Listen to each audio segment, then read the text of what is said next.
feel like Kratos from God of War with this thing. It's awesome. What's going on, everybody, and welcome to Skill Tree, where we learn how to do basically everything from the internet. In today's video, we are learning how to make bracers. So brace yourselves, we have a project to do. Okay, so for our first episode, we have a request from my friend William, who wanted to know how to make these awesome bracers. You can see it from there. It's got the Alliance logo from World of Warcraft on it. Pretty cool. So I figured cool project to get into. Let's give it a go. So hunt the wilds, skin yourself a wild buffalo, or stop by a leather store and get ready for some crafting, because we are going to level up this skill. First things first, we got to take our measurements for the project. So I found an easy way to do this is by taking a piece of string or rope and wrapping it around your wrist, and then putting that against a ruler to get an exact measurement. You can do the same thing for your forearm, and then measure the space in between the two measurements. Make sure you write these things down or you will forget, because I forgot.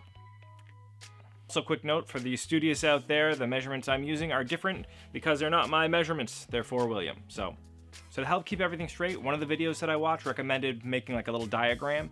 So start by making a small circle at the top to represent the wrist hole, then a larger circle down at the bottom to represent the forearm, and then draw a vertical line to represent just kind of the overall length of the piece, and fill in your measurements. Okay, now that you have that to go off of, you're gonna need to get a piece of paper that can hold all of those measurements. The piece I used was 15 by 11, but depending on your sizes, it's gonna vary. Now take that piece of paper and fold it in half. This is going to ensure that everything is perfectly symmetrical going forward. Mark the length of the bracer along the back end, and then square it off using, a square. Alright, so here's the first tricky bit. All the other measurements, we're going to be using half of the measurement, because remember, that piece of paper is folded in half, and when we unfold it, it's going to have the whole measurement. So start by marking off half of the forearm measurement, and then half of that wrist measurement, and then connect the two ends together. Now, if you were to stop right there, you just have kind of a squared off end to it, which would be totally fine. It's all up to you. I decided to add a little flare out here. Don't have to do it. I just thought it looked cool. Use your imagination with this part. Now get your arts and crafts on by cutting out the shape with a pair of scissors.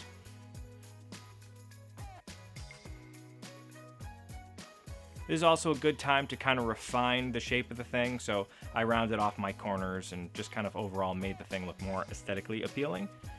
This is the template we're going to be using, so however you make it look right now, how it's going to end up looking kind of at the end. Next comes marking out the lace holes. So I started by measuring a 1/2 inch in at the top and at the bottom, and then connecting those two dots together to make a straight line, just so I can keep track of exactly where to lay all the holes so it's all straight. Then I marked 1 inch from the top and 1 inch from the bottom, and those are going to be my first holes. And the subsequent holes after that, I measured 2 inches apart from each other. I got 2 inches there, 2 inches there. It worked out for me measurement-wise. Might not work out for you. All the measurements are going to be different. I just kind of lucked out with that one. All right, here's a nifty little trick I learned from one of the videos to make sure that all the holes align perfectly on the other side. Take an awl and punch down into each one of those little marks you made. Now when you flip it over, all the marks are on the other side. You know that? That's pretty good right there. I like that. Just a side note here, in this clip, you can clearly see me referencing the video I'm watching. It's like learning in process. I don't know, I just thought it was kind of fun, this being a show about learning things from the interwebs, and there's me using the interwebs to learn things. Carrying on. Now's a good time to put on your paper bracer and see how it looks to make any last minute adjustments. Now it is time to bust out the leather. I got a nice piece of veg tan leather from Tandy. Sounds like I know what I'm talking about. Veg tan leather. I couldn't tell you the difference between the different kinds of leather yet. I'm still super new to all this. Anyways, veg tan leather. So take your template and trace it onto the leather. You can also use the awl to punch where the lace holes are going to be. Now, using a sharp knife, very carefully cut out the shape. Once it's free, now is also a good time to round off those corners too. We have come to the very first specialty tool of this project. So far you've been able to get away with just like rulers and a piece of string, but in order to make the lace holes, I recommend using a punch. Just simple little hole punch. I got this from Tandy Leather, And by the way, I am not making money from Tandy Leather or pushing any of their goods, just what was close by. So that being said, all their stuff, pretty good. Good job, Tandy. Pretty simple tool to use. You select your size, put it over where you want there to be a hole, and you hit it with a hammer. And like magic, there's a hole. Just make sure you have like another scrap piece of leather underneath there, because if you don't, you'll really damage one of the tips. Not that I would do such a thing. Okay, I'm not gonna lie, at this point, I was pretty excited with how everything looked.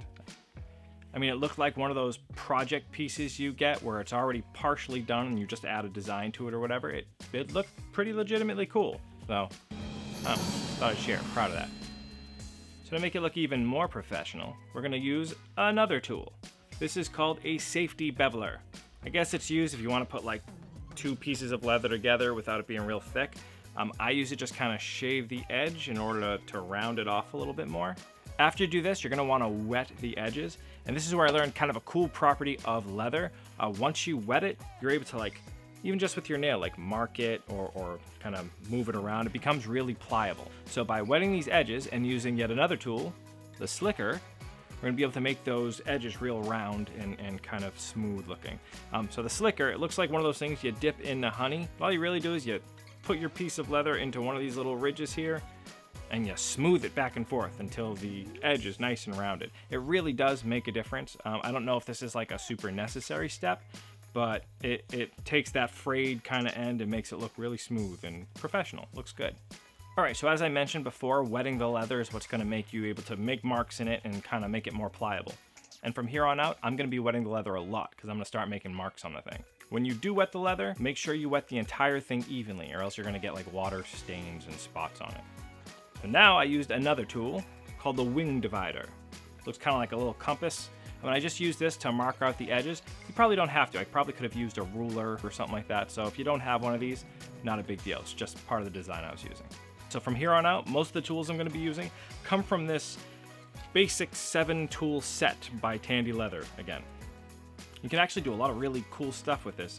It contains a bunch of stamps. When you're making images in leather, you use these little stamps, and a thing called the swivel knife, which we are going to be using now.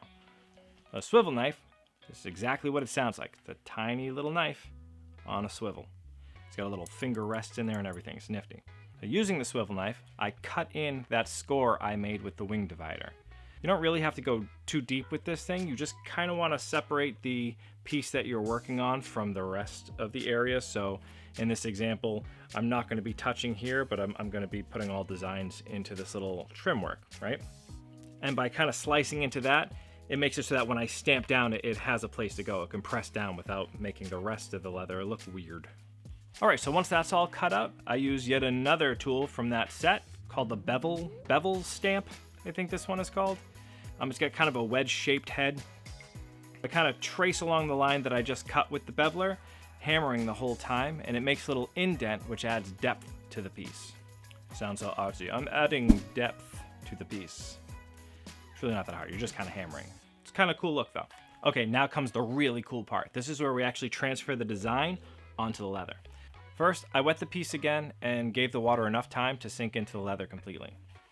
I then cover the whole thing in saran wrap just because the image I'm using is on a piece of paper and I didn't want it to get all wet and mushy.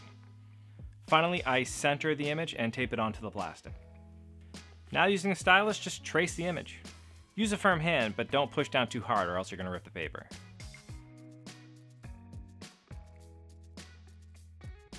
When done, remove the plastic and check out your handiwork. You can't tell me that doesn't look cool, and it's so easy to do. Even if you think you don't have any artistic talent, all you're doing is tracing a thing. That looks awesome. I don't know, I'm sorry, I was impressed by that.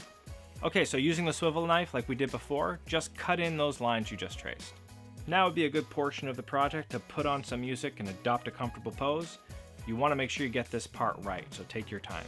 I opted to listen to the Skyrim soundtrack just because it felt theme correct. Okay, so now we're going to start adding some details to this design. First, I use that bevel stamp tool again and go all around the outside of the lion to separate it from the background a bit and give it more depth. Now to fill in these shaded areas, I end up using the backgrounder stamp. Looks like a little teardrop with a bunch of little teeth in it. The impression it leaves behind ends up leaving a really nice kind of shaded effect. To fill in larger areas, just keep the stamp in motion and keep tapping the back of it with the hammer. Also, don't be afraid to go back over areas that you had already been over to kind of smooth out the look of the whole thing. At this point, it's really starting to look cool. That shading really made that lion face pop. I was super excited about it. To add to that look, I use one more stamp called the veneer stamp. Looks kind of like a little crescent with teeth on it, just to add a little border around the whole thing. Ending by filling in any gaps with the backgrounder tool. Really, if you had this little set, you could use any stamps to make any kind of design around the board you want, or leave it blank. I just thought this looks cool. It looks cool. Okay, so now that all the tooling is done, I let the leather dry for a few hours before I moved on to dyeing. Well, not dyeing, you know, because I'm adding color. Anyway, before starting this step, make sure you lay down some paper and glove up, because this leather dye will dye everything. It certainly does what it sets out to do, let me tell you. So I started with an EcoFlow Antique Tan. This has like a nice warm color and makes for a nice base. As the directions said, I applied a liberal dose and then buffed all the excess away. When finished, it was pretty even and had a nice glossy shine to it. Oh, at this point too, don't forget to hit the edges or everything else will be like a darker color and you'll have that natural leather on the sides. Won't look good. Alright, this next part is where we're really going to get everything to pop. Using a dauber, which is like a puff ball with a handle, I applied a medium brown dye all over the piece, making sure that I got the dye into every little crevice, into all the little dots made by the backgrounder, all of it. And then I buffed the excess away again. Once all that's buffed away, you're going to see that the darker dye kind of stays down within the impressions and really adds that depth. Makes it look really cool. After giving that dye a little time to dry, I added a leather balm to it to shine it up. All you have to do is add a little bit to it, let it dry some, and then buff it away, and you're left with a really shiny, really nice looking piece. Alright, at this point we're almost done. Now we need to set up these eyelets that go into the lace holes. To do that, we'll need eyelets and an eyelet setting tool. Alright, to set these things up, all you have to do is put the eyelet into the little anvil part and hammer the tool on the other end. That leaves like a flared end so that it doesn't slip back out of the leather. Of course, you do this when it's in the leather. I'm just showing you how to do it. So I set the eyelets into all the lace holes and proceeded to smash the living daylights out of them until they were all secure into place.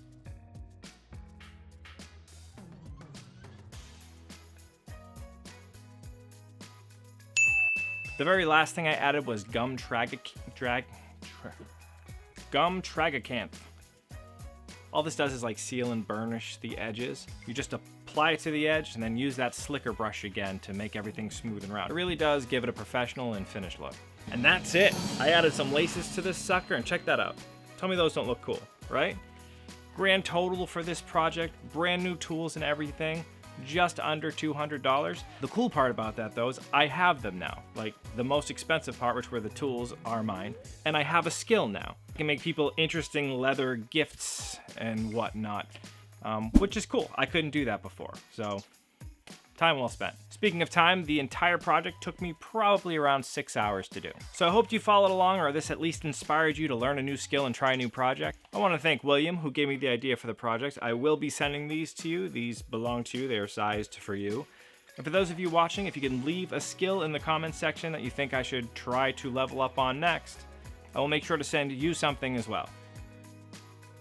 In the meantime, don't forget to hit that like button if you liked what you saw, and subscribe so you know when I release new content. And I guess hit that little bell thing too. I don't know why the subscribe and the bell thing aren't the same thing. Anyways, thank you for watching. I gotta go. Orcs have been invading the borderlands. My axe is needed. Keep leveling up, you.